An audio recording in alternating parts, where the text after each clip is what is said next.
तो सबसे पहले हमने देखना है कि कौन सी चीज़ बार बार रिपीट हो रही है। तो एक चीज़ जो रिपीट हो रही है वो ये चीज़ है, ठीक है, ये काफ़ी बार रिपीट हो रही है। ऑपरेशन चेंज हो रहा है लेकिन इसके अलावा सब रिपीट है। तो इसका हल क्या है कि हमें एक फंक्शन बना ले इसके लिए, इंट इंटर नंबर, ठीक है। और फिर हम इसको कॉपी कर सकते हैं, इस पूरे को कट पेस्ट में यहाँ एक नया इंटीजर बनाना पड़ेगा, इंट नंबर, ठीक है। और उसके बाद हमें रिटर्न करना पड़ेगा रिटर्न नंबर, ठीक है। तो जो चीज़ बार बार चेंज हो रही है वो क्या है इसके अंदर, ये आखिरी लफ्ज़, ठीक है। तो हम ये कर सकते हैं कि आखिरी जो ऐड है इसकी बजाय हम यहाँ डबल कोट्स लगाकर फिर यहाँ एक स्ट्रिंग लिख सकते हैं, ठीक है। पैरामीटर के जरिए स्ट्रिंग भेजते हैं, ऑपरेशन स्ट्रिंग टाइप होगी ऑपरेशन, ऑपरेशन नेम, ऑपरेशन का नाम, ठीक है। और फिर यहाँ लिख देते हैं इधर नहीं इधर ऑपरेशन। हाँ, तो अगर हमने स्ट्रिंग ऐड लिखा तो ऐड हो जाएगा, ठीक है। और सब्ट्रैक्ट लिखा तो सब्ट्रैक्ट हो जाएगा, and so on so fourth, ठीक है। इसी तरह हम यहाँ भी कर सकते हैं। मेरे ख्याल से आई हर जगह आ रहा है, डिवाइडिंग मल्टीप्लाइंग, लेकिन उसमें ये हो रहा है कि ई जो है वो गायब हो जाता है और वाई गायब हो जाता है, तो ये थोड़ा सा ट्रिकी है। मल्टीप्लाई में तो है सही है, डिवाइडिंग में इस तरह से आएगा डिवाइडिंग, ठीक है। खैर कोई मसला नहीं, हमने बस अपना प्रोग्राम बनाना है। ये हमने ऐड को हटाया और यहाँ हमने एंगल ब्रैकेट्स लगाई और हमने यहाँ एक और स्ट्रिंग लिख दिया, स्ट्रिंग, बल्कि स्ट्रिंग लिखने की ज़रूरत ही नहीं, ऑपरेशन नेम, सीधी सी बात है, एक ही स्ट्रिंग काफ़ी है। ऑपरेशन नेम इंग नंबर्स, ठीक है। तो ये हो गई एक चीज़। और उसके बाद ऑपरेशन अलग से वही हो रहा है जहाँ होना चाहिए, क्योंकि ऑपरेशन नंबर्स के दरमियान डिफरेंट आ रहा है, तो हम इसको तो फंक्शन में नहीं कर सकते, वरना हमें फंक्शन के अंदर भी इफ़ स्टेटमेंट को इस्तेमाल करना पड़ेगा, जो कि काफ़ी अजीब हो जाएगा। तो inter number operation number, operation number, ठीक है। थोड़ा और स्टाइलिश बनाना चाहिए फंक्शन को। अब हम ये जहाँ भी हमने इस्तेमाल किया रिप्लेस कर देता हूँ, वो 4 जगह है, तो ये फंक्शन 4 जगह से कोड को रिप्लेस करेगा। कॉपी किया, अब ये 3 लाइनें गई, बिंगो 3 लाइनें गई, 3 और लाइनें गई, ठीक है। ये ऐड की भी 3 लाइन्स गई, जाहिर है। ऑल राइट, वो अपने ऑपरेशन का नाम यहाँ लिख देना है। तो यहाँ क्या है, स्ट्रिंग है तो डबल कोट्स में ऐड, ठीक है। और यहाँ हटा के सबट्रैक्ट, ये परफेक्ट तो नहीं होगा लेकिन इससे आपको समझ आ जाएगी कि फंक्शंस जो हैं वो कैसे काम करते हैं और किस तरह से प्रोग्राम को छोटा और आसान बना देते हैं। ये हो गया। अब ये जो है कुछ रिटर्न कर रहा है, तो हमने नंबर को पकड़ना है, ठीक है। तो एक मज़े की बात यह है कि हमें नंबर को पकड़ने की भी ज़रूरत नहीं, हम यहाँ नंबर की बजाय ये लिख सकते हैं, क्योंकि जैसे कि मैंने आपको बताया फंक्शन जो चीज़ रिटर्न कर रहा होता है फंक्शन उसी की तरह एक्ट कर रहा होता है, बल्कि फंक्शन बन ही वो जाता है, ठीक है। तो हम यहाँ नंबर की बजाय, ज़ाहिर है क्योंकि नंबर तो अब हम कुछ नहीं कर रहे उसका, सीधी तरह सी बात है, हम यहाँ फंक्शन लिख सकते हैं, फंक्शन को कॉल कर सकते हैं। ये मैंने इसको भी कट करके इधर पेस्ट किया, उसी तरह सबके साथ करना है। और आप देख सकते हैं फिर ये 4 लाइनों का जो कोड था वो एक लाइन में कन्वर्ट हो गया, ठीक है। ये देखें कितना ज़बरदस्त काम कर दिया फंक्शन ने, हमारे प्रोग्राम को खूबसूरत बना दिया, ठीक है। और राइट यहाँ डिवाइड आता है, ठीक। ये देखें पहले अच्छी खासी लाइंस थी इधर, मतलब 12 लाइंस थी मज़ीद, लेकिन अब देखें कितना छोटा, कितना कॉम्पैक्ट और कितना साफ़ सुथरा कोड लग रहा है, नहीं। और यही तो कमाल है फंक्शंस का। इसको मैं इसको चाहूँ तो मज़ीद साफ़ सुथरा बना सकता हूँ, ठीक है। ये चारों फंक्शंस जो हैं, चारों जो ऑपरेशंस हैं वो हमने कॉम्पैक्ट कर दिए, छोटे कर दिए, और अब काफ़ी क्लियर समझ आ रही है क्या हो रहा है। हम इसको छोटा कर सकते हैं इस तरह से कि हम पूरी जो स्विच स्टेटमेंट है इसको फंक्शन में डाल दें, ठीक है। तो उसके लिए भी अब एक फंक्शन बनाएंगे अलग से, और वो फंक्शन होगा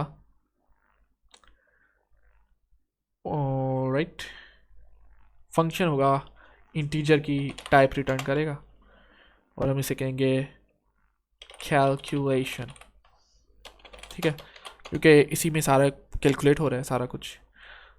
अब हम इसको कट कर देते हैं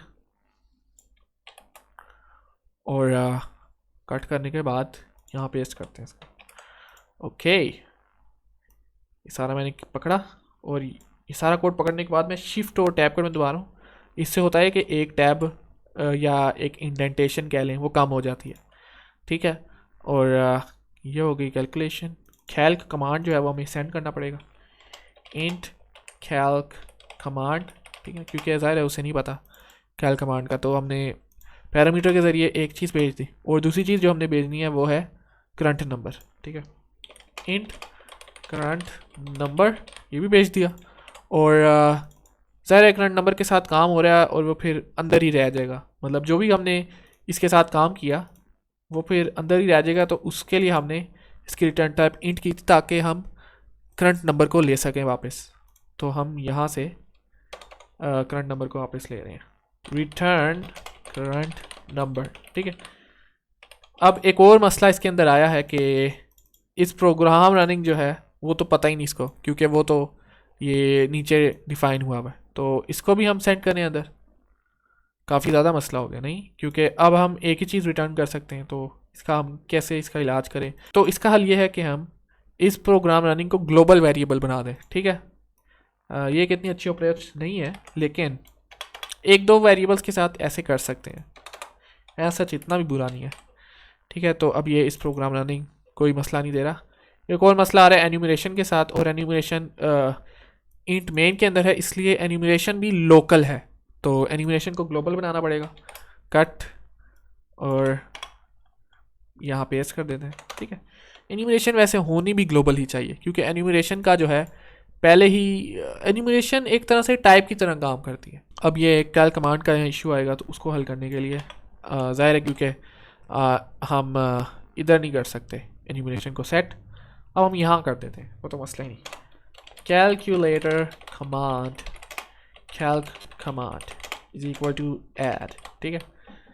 तो ये हल हो गया और कैलकुलेटर कमांड यहाँ गया और उसके बाद कैलकुलेशन का हम यहाँ रख देते हैं current number is equal to calculation, ठीक है।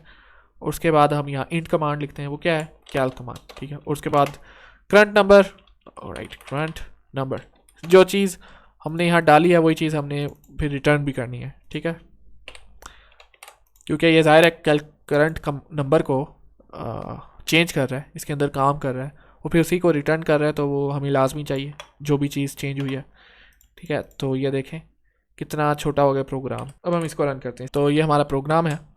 अब हम इस पर थोड़ी कैलकुलेशंस करते हैं। वन ऐड क्या करें? 127, ठीक है, 127 ऐड कर दिया। और अब इसके बाद हम मल्टीप्लाई करते हैं इसको 4 से, ठीक है। और उसके बाद हम डिवाइड करते हैं 2 से, और फिर सब्ट्रैक्ट करते हैं 100 से, ठीक हो गया। और इसी तरह हम हर चीज़ कर सकते हैं, ठीक है। इसको क्लियर कर देते हैं, 5 से क्लियर हो गया और 6 से एग्जिट हो गया। तो इसी तरह चल रहा है जिस तरह प्रोग्राम चलना चाहिए, लेकिन इस बार फंक्शंस के साथ बनाया प्रोग्राम और काफ़ी नीट हो गया प्रोग्राम। इसमें हमें 2 चीज़ें ग्लोबल करनी पड़ी, लेकिन प्रैक्टिस अच्छी ये होती है कि जितनी चीज़ें काम ग्लोबल करें उतना बेहतर है। एनिमेशन तो है, ग्लोबल करना मेरे ख्याल से एक अच्छी चीज़ ही है। हमें कोशिश ज़्यादा से ज़्यादा करनी चाहिए कि लोकल वेरिएबल्स के साथ ही काम करें और लोकल वेरिएबल्स को ही फंक्शंस के अंदर पास करें और उनके साथ आपस में कैलकुलेशंस और सारे प्रोसेसेस करें, और यही एक अच्छी आदत है। बाकी मुझे उम्मीद है आप लोगों ने इस वीडियो से ये सीखा होगा कि एक बने बनाए प्रोग्राम को फंक्शंस में कैसे कन्वर्ट करते हैं और फिर इन फंक्शंस का इस्तेमाल करके किस तरह से कोड को कॉम्पैक्ट बनाते हैं और ज़्यादा रीडेबल, ज़्यादा अच्छा बना देते हैं। इस वीडियो का मकसद ये था कि आपके कुछ पुराने कॉन्सेप्ट्स रिवाइज हो जाएं और आपका थोड़ा प्रोग्रामिंग की जो स्किल है वो बेहतर हो जाए। आप थोड़ा बहुत प्रोग्रामेटिकली सोचें कि एक प्रोग्राम किस तरह से बनता है। मैंने आप लोगों के सामने स्टेप बाय स्टेप प्रोग्राम बनाया और बनाने के बाद फंक्शंस के ज़रिए प्रोग्राम को छोटा और अच्छा बना दिया। अपना और अपनी फैमिली का ख्याल रखें। मिलते हैं अगली वीडियो में। अल्लाह हाफिज़।